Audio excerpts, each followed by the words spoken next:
So there's a ship that we've talked about on this channel many, many times. And it's always been kind of a little bit tongue-in-cheek. It's like it was the ship that it was never going to be built, or that CIG was going to rework it massively, or that it shouldn't be built, or that another ship won the contest rather than this ship. And of course, by my just saying that, you already have guessed the ship that I'm talking about. Of course, that is the Redeemer. And the Redeemer is scheduled for release in 3.15, aiming for October, September-ish, somewhere around there.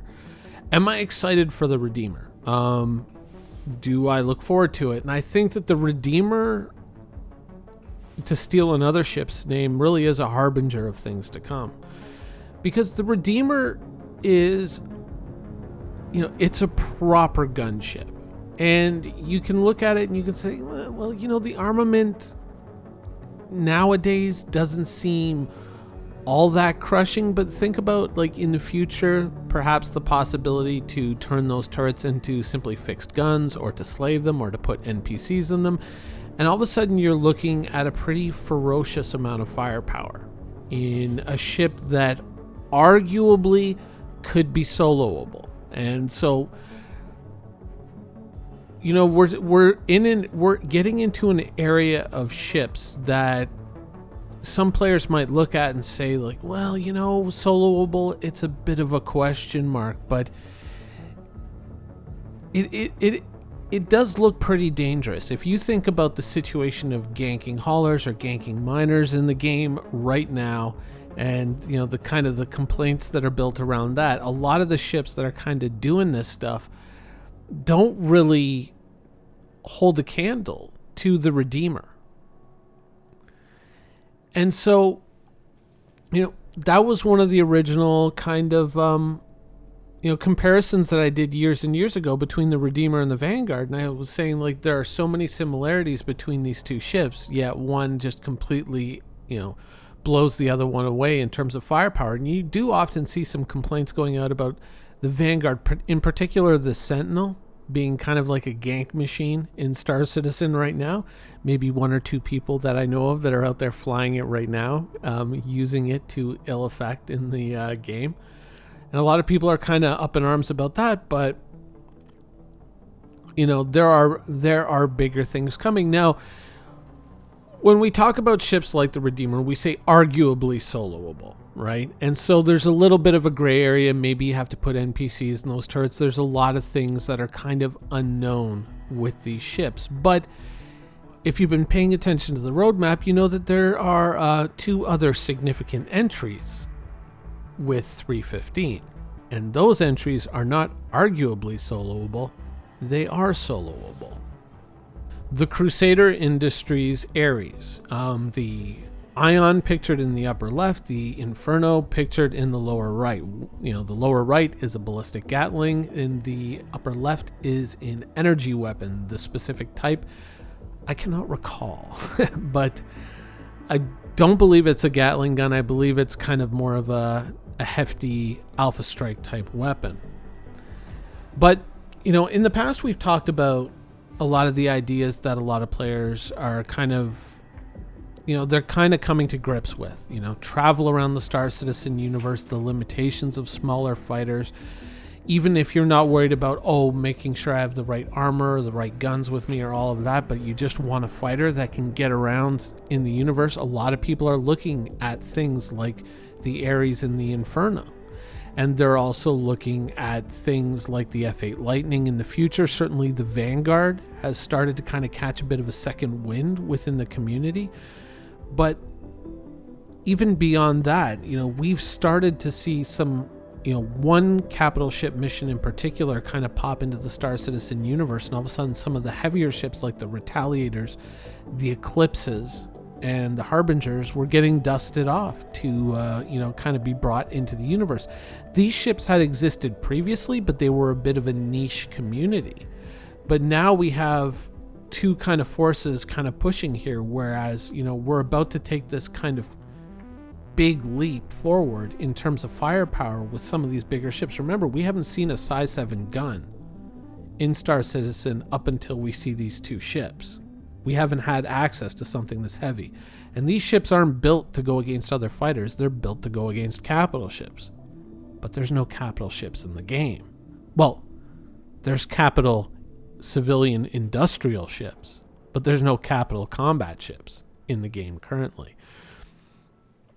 And, we have more and more players kind of, confronting the idea of, the limitations of the smaller ships that they own. So I think that we're kind of getting to this point now where a lot of players are kind of going like, oh, okay, I kind of see what you're saying, Minion, or, whoever else might be saying this, because I'm not the only one seeing it. We are kind of moving to a point where a lot of players are kind of melting up and out of their multitude of smaller fighters, and they're going for the bigger, more capable ships.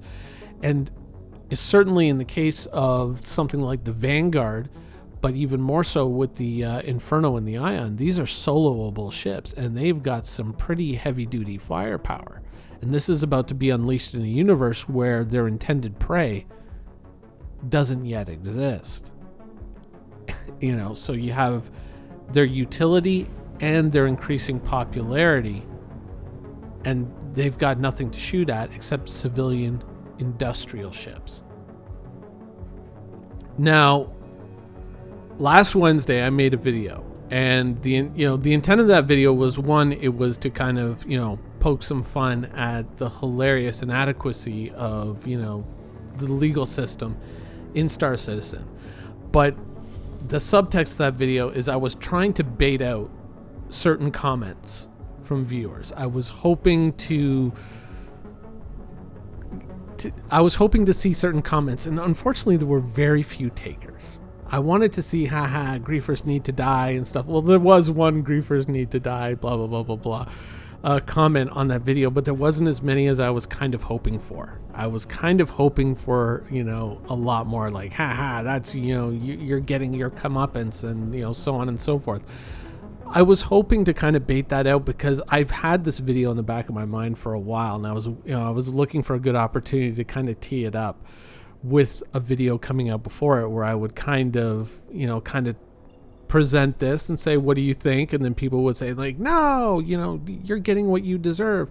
And then the next video, we're presenting the inverse situation, because now like we really are stepping into a place where we do have to talk about fairness now, because even as the quote unquote the griefer, as the evil minion soldier, we do have to ask certain questions about, is the game really prepared for the arrival of some seriously heavy artillery? Because we've talked about this in the past, but one of the biggest problems with griefing, pad ramming, and PvP is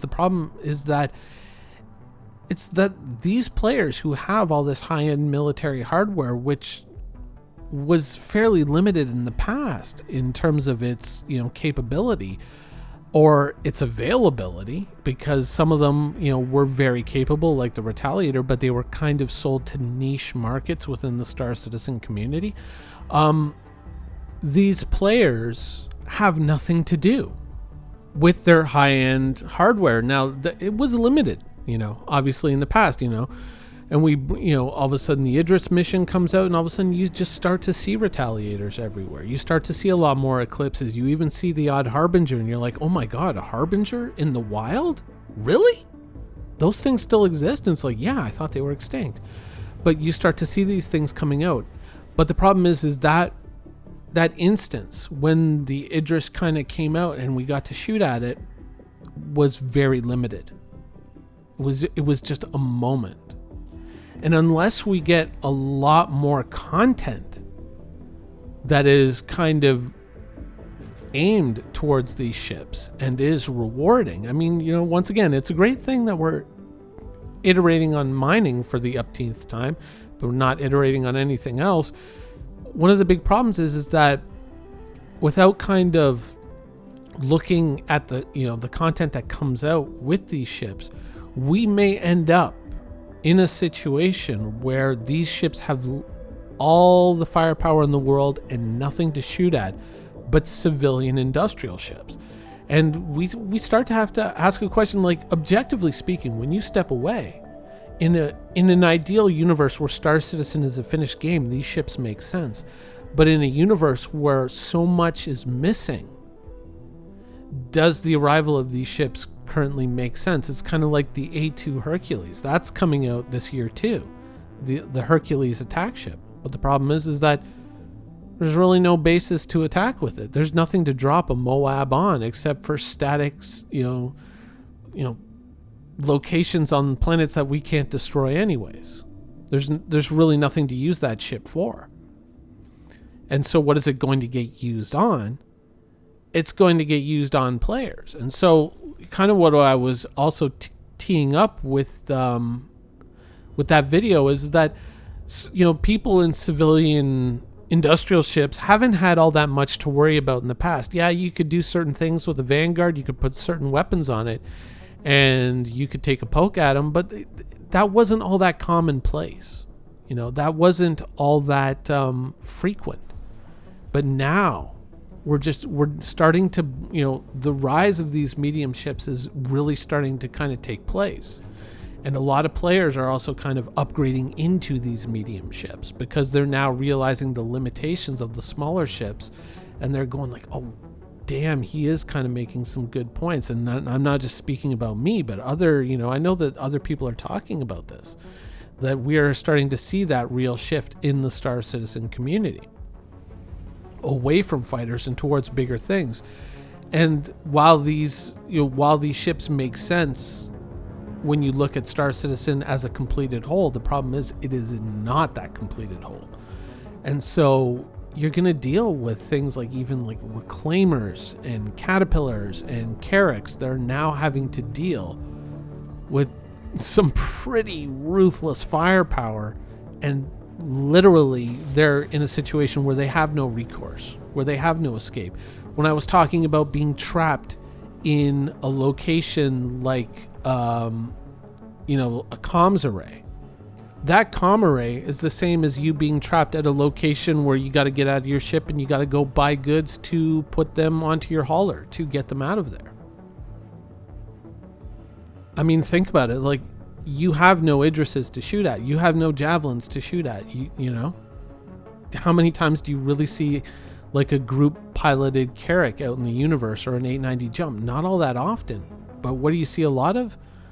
People hauling minerals or, other manufactured goods from one location to another in order to make money in Star Citizen. And the truth of it is we know where these people are. It's signaled out to us via YouTube because all you have to do is, 315 best trade routes for, X ship or Y ship. You don't even have to put in a ship name, and you get a whole bunch of videos telling people go here, go there.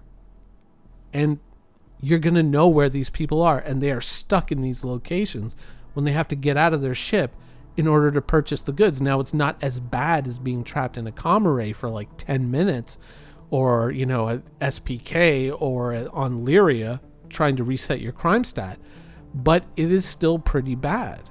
And it's a hell of a place to kind of go in and gank somebody when they have no escape.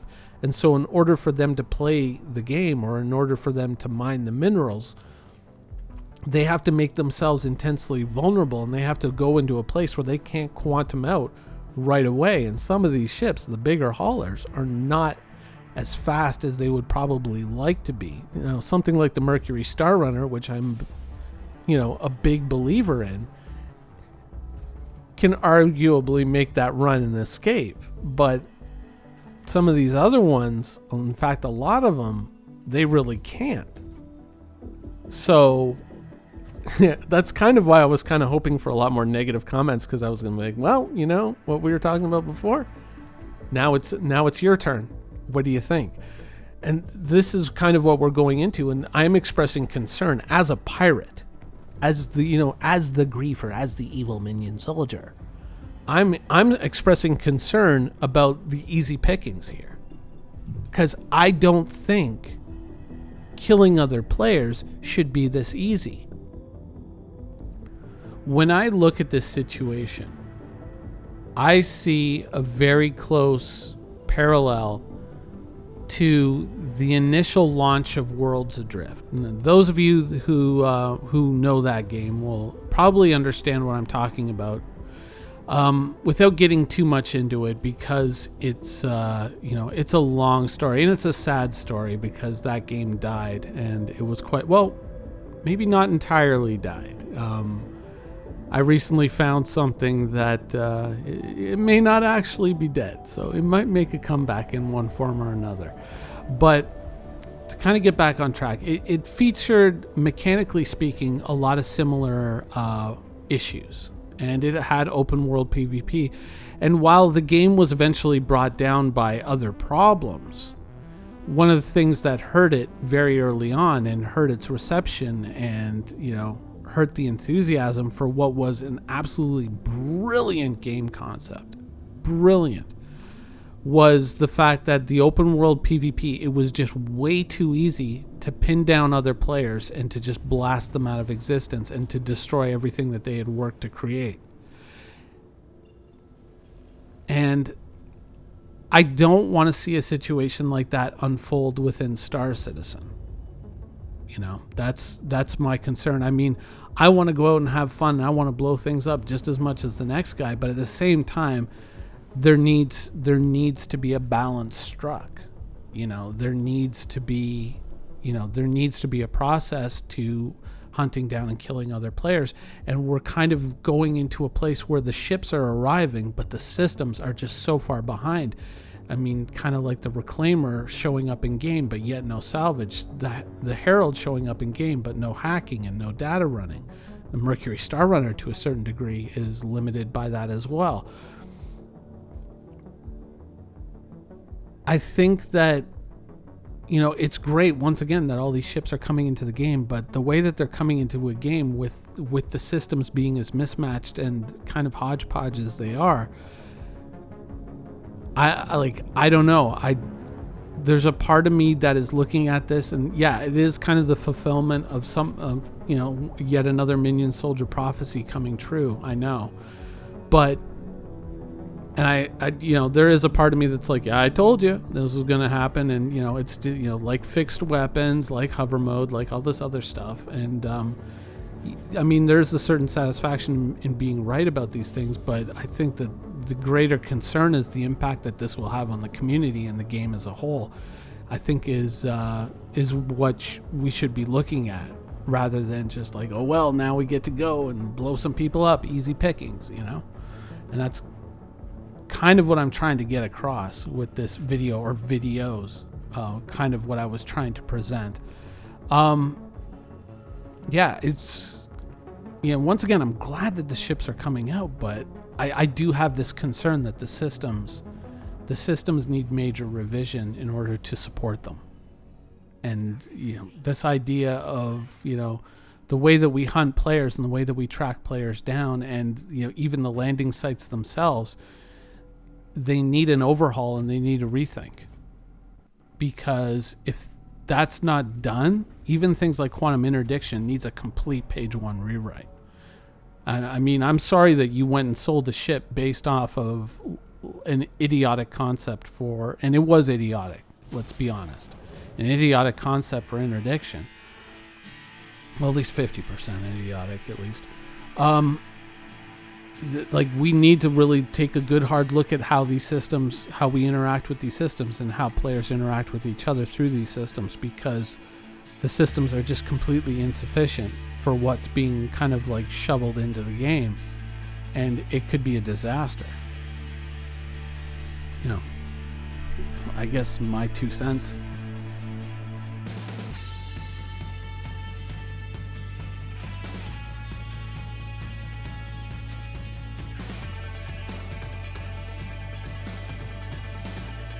Thank you for watching. So if you want to keep up with the latest and greatest in Star Citizen and Squadron 42's development, please follow us on our social media channels.